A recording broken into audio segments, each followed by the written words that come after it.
Hello friends, नमस्कार दोस्तों। Knowledge for life group में आपका हार्दिक स्वागत है। वेलकम। तो दोस्तों, आज हम चर्चा कर रहे हैं ACP के बारे में। ACP की फुल फॉर्म होती है दोस्तों एश्योर्ड, C से कैरियर और P से होती है प्रोग्रेशन। एश्योर्ड कैरियर प्रोग्रेशन, यानी इसे हम दोस्तों हिंदी में कहते हैं आश्वासित कैरियर प्रगति, एश्योर्ड कैरियर प्रोग्रेशन। तो दोस्तों, यह होती क्या है? सेकंड ग्रेड, फर्स्ट ग्रेड जो चतुर्थ श्रेणी कर्मचारी हैं उनके लिए कितने कितने साल के बाद यह ACP लगती है, यह सारी बातें आज हम इस वीडियो में करेंगे और कुछ बातें जो रह जाएंगी वो हम अगले वीडियो में चर्चा करेंगे। तो दोस्तों, पुनर्रक्षित वेतनमान जो 7वां वेतनमान है उसमें अधीनस्थ मंत्रालिक एवं चतुर्थ श्रेणी सेवा के जो कर्मचारी हैं, कौन कौन से? अधीनस्थ और मंत्रालिक और चतुर्थ श्रेणी सेवा के जो कर्मचारी हैं उनकी ACP 9 साल, 18 साल और 27 साल, यानी इन तीनों सालों के बाद लगती है। इसमें इसको ACP के आदेश होते हैं। तो दोस्तों, ये जो ACP है आश्वासित कैरियर प्रगति की स्कीम, यह 3 वित्तीय उन्नतीकरण सहित ACP के स्कीम निम्न प्रकार की होंगी। कौन कौन सी होंगी?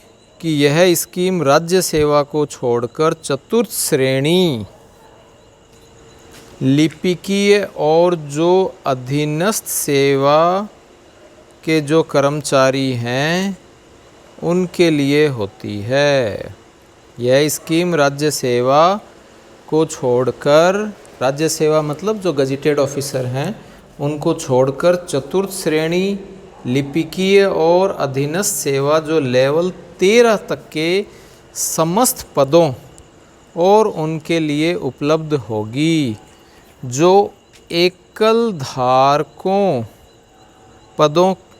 पदों के लिए धारक है और इसके अधीन वो वेतन लेते हैं, आहरित करते हैं। ठीक है।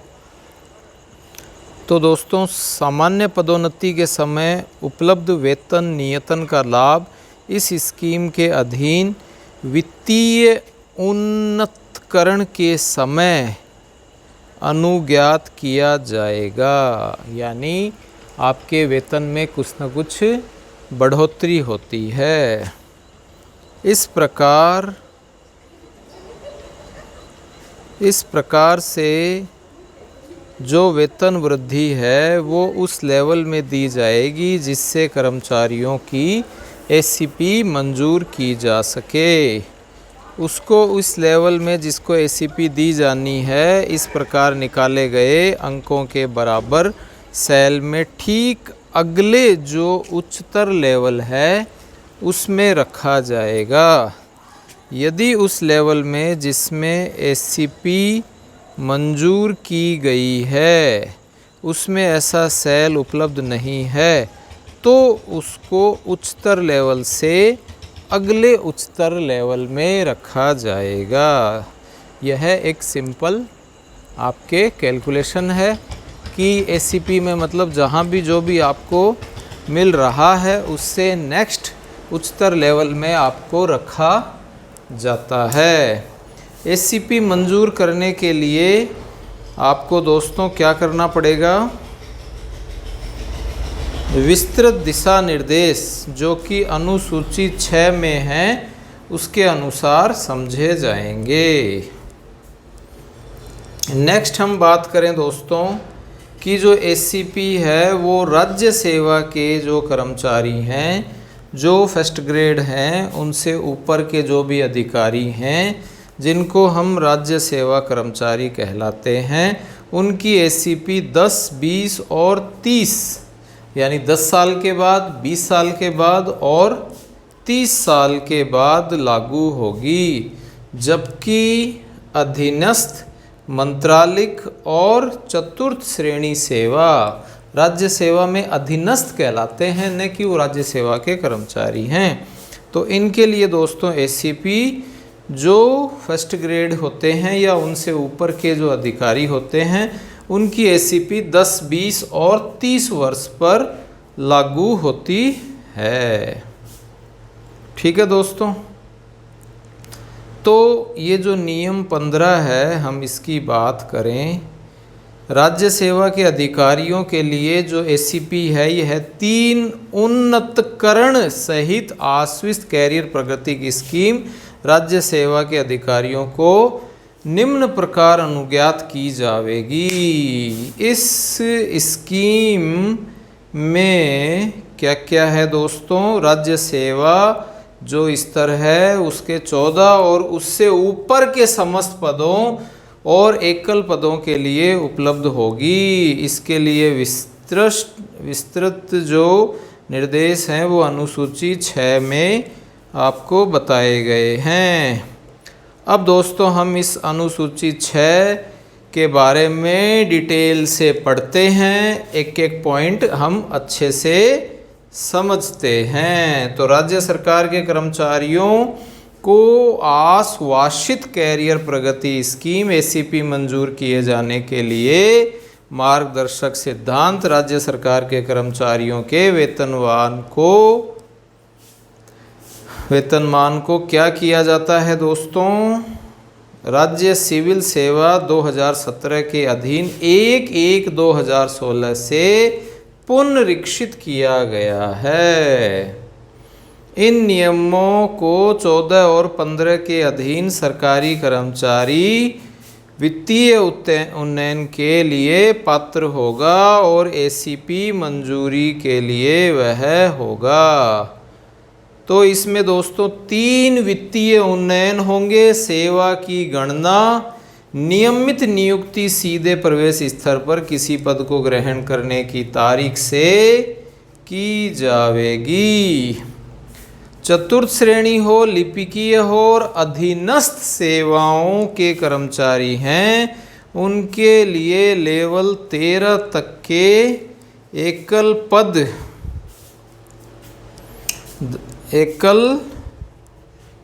पद जो हैं उनके बारे में ही यह रखा गया है। तो ये दोस्तों पहला पॉइंट है, ठीक है, एकल पद धारित कर रहे हैं,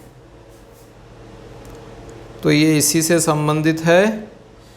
राज्य सिविल सेवा पुनरीक्षित वेतन नियम 14 तथा उपलब्धि 9 वर्ष की नियमित सेवा समाप्ति के लिए वह पात्र होगा। नियम 14 में राज्य सेवा के अधिकारी जो लेवल 14 के एकल धारित हैं, उनके लिए दोस्तों यह एससीपी जो लगेगी 2017 के नियम में वह 10 वर्ष की होगी। तो राज्य सिविल सेवा के जो कर्मचारी हैं उनके लिए एससीपी 9 वर्ष की और राज्य सिविल सेवा नियमों के बाद में लेवल 14 के जो अधिकारी हैं उनके लिए 10 वर्ष की एससीपी होगी। क्लियर? दूसरी बात है, एससीपी स्कीम राजस्थान सिविल सेवा वेतन 2017 की अनुसूची के भाग क में दिए गए हैं। ठीक है, किस में दिए गए हैं दोस्तों? भाग क में दिए गए हैं और लेवल के उत्क्रम के ठीक अगले लेवल में स्थानन ही परिकलित करती है। इस प्रकार एससीपी के अधीन वित्तीय उन्नयन के समय का लेवल कतिपय मामलों जहां 2 क्रमवार लेवलों के बीच नियम पदोन्नति नहीं है, उससे भिन्न हो सकता है। जो नियम पदोन्नति के समय उपलब्ध होता है, ऐसे मामलों में संबंधित संवर्ग के अगली पदोन्नति वाले पद के उच्चतर लेवल में नियमित पदोन्नति में समय दिया जाएगा। ठीक है, कुछ ना कुछ समय दिया जाता है। यदि इस तरह का पेज कुछ आ जाए, क्या पेज आ गया इसमें कि एसीपी हो रही है और वित्तीय उन्नयन के समय का लेवल दो क्रमवार लेवलों के बीच नियम पदोन्नति नहीं है, तो वह भिन्न हो सकता है और नियम पदोन्नति के समय उपलब्ध होता है। ऐसे मामलों में हम उच्चतर जो पदोन्नति है वो ले लेंगे। तीसरा जो पॉइंट है दोस्तों वो ये है कि नियमित पदोन्नति के समय वेतन का पुनः नियतन नहीं किया जाएगा। जिस स्तर के लिए एसीपी दी गई है, उस समान स्तर पर पदोन्नति दी गई है, उस एसीपी से उच्चतर स्तर के पदोन्नति की स्थिति में पदोन्नति से संबंधित स्तर के समान सेल में वेतन नियत किया जाता है। पदोन्नति के पद से संबंधित स्तर में समान स्तरीय सेल उपलब्ध नहीं हो तो आगामी सेल में वेतन नियत किया जाएगा। ठीक है, सिंपल सा यही है। नेक्स्ट एसीपी आपको जो नेक्स्ट जो भी पे ग्रेड पे है, नेक्स्ट स्केल है, वो मिल जाती है।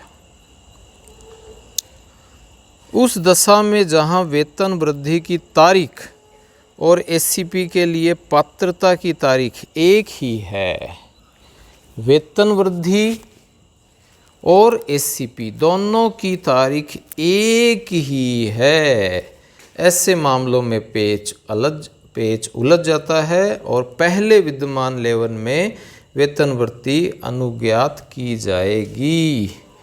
पहले विद्यमान लेवल में वेतन वृद्धि अनुज्ञात की जाएगी और उसके पश्चात ही दोस्तों उपरोक्त जो पदोन्नति है वो ली जाती है। ठीक है, तो इसके अनुसार ठीक अगले लेवल में नियत किया जाएगा। जो भी पहले आ रही है, जिसमें भी ज़्यादा आपके पैसे वेतन बढ़ता है, वो वाली आप ले सकते हो। एसीपी की मंजूरी के प्रयोजन के लिए नियमित सेवा वह होगी जो राजस्थान सिविल सेवा पुनरीक्षित वेतन नियमान 2017 के यथा परिभाषित है और जो नीचे उद्भूत है। क्या है? नियमित सेवा से अभिप्रेत है कि इसमें सम्मिलित है कि ऐसी सेवा में किसी कर्मचारी द्वारा सुसंगत भर्ती के नियमों में अंतर्विष्ट उपबंधों के अनुसार नियमित चयन के पश्चात उस पद के लिए अपनी नियुक्ति पद दी गई हो।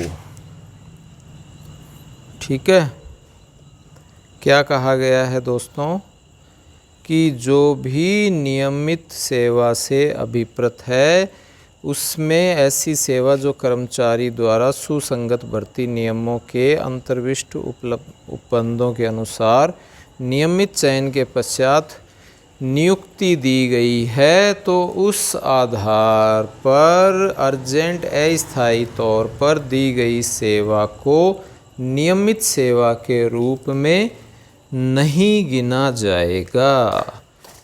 तो दोस्तों नियमित सेवा में यह होगा कि जब से वह परमानेंट होगा तब से ही माना जाएगा। ऐसा नहीं है कि कोई कर्मचारी की भर्ती हो गई है और भर्ती होने के बाद में वो उपबंधों के अनुसार नियमित चयन के पश्चात उस पद के लिए अपनी नियुक्ति दी गई है। तो दोस्तों यह ध्यान रखें, अस्थायी आधार पर जो सेवा है, किस आधार पर? अस्थायी आधार पर, प्रोबेशन के आधार, जो प्रोबेशन तो हम नहीं कह सकते, संविदा के आधार पर, या उसको शुरू में गेस्ट फैकल्टी के रूप में रखा जाता है, उसको नियमित सेवा में नहीं गिना जाएगा। कब गिना जाएगा? वरिष्ठता के लिए गिने जाने वाले सेवा काल को ही नियमित सेवा के रूप में गिना जाएगा। जो सेवा की काल अवधि है, वरिष्ठता जो है, वही मान्य होगी। ऐसे मान्य दोस्तों नहीं होती है। एसीपी स्कीम के अधीन कायदे प्रदान करने के लिए नियमित सेवा की गणना सीधी भर्ती पर नियमित आधार पर सीधे प्रवेश लेवल में किसी पद को ग्रहण करने की तारीख से की जाएगी। तो एसीपी की जो भी गणना की जाती है वो सीधी भर्ती हुई है, ठीक है, या आपको परमानेंट जब से किया गया है तभी पद ग्रहण करने की तारीख से की जाएगी। संविदा वाली मान्य नहीं होगी, जो हम अगले पॉइंट में अच्छे से क्लियर कर लेते हैं। नियमित नियुक्ति से पूर्व तथा संविदा के आधार पर की गई सेवा से गणना नहीं की जाएगी। क्लियर?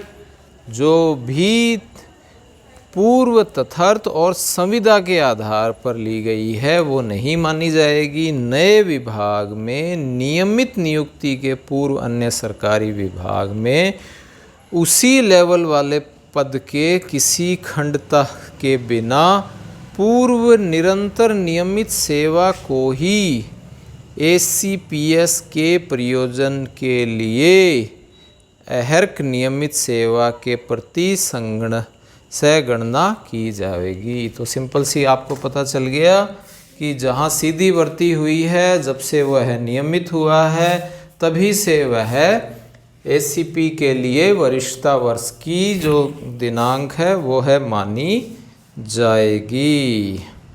ठीक है दोस्तों, ऐसे मामलों में एसीपी के अधीन फायदों पर नए पद पर परिवीक्षा काल की सफलतापूर्वक समाप्ति पर विचार नहीं किया जाएगा। एसीपी के अधीन जो फायदे हैं उस पर नए पद पर परिवीक्षा काल की सफलतापूर्वक समाप्ति जो हो रही है तक विचार नहीं किया जाएगा। तो जो भी प्रोबेशन काल है उसका सफलतापूर्वक होना आवश्यक है, उसके बाद ही विचार किया जाएगा। नियमित भर्ती हो गई, पटवारी मामले में कनिष्ठ लिपिक के अन्य पद पर उसी लेवल पर नियुक्त किया जाता है। फिर उसके बाद पटवारी के रूप में की गई सेवा अवधि की कनिष्ठ लिपिक के रूप में एसीपी मंजूर करने के प्रयोजन के लिए परिवीक्षा काल के सफलतापूर्वक की गणना की जाएगी। तो आई होप दोस्तों, जहाँ तक आपको यह बताया गया है कुछ पॉइंट्स ये समझ में आ गए होंगे। यदि आपने चैनल को अभी तक सब्सक्राइब नहीं किया है तो प्लीज़ सब्सक्राइब करें, लाइक करें और ज़्यादा से ज़्यादा जो साथी लोग हैं उनके पास यह वीडियो शेयर करें, जिससे वह एसीपी के बारे में अच्छे से समझ सकें। तो आपने यह वीडियो देखा, आपका बहुत बहुत आभार। Thanks for watching।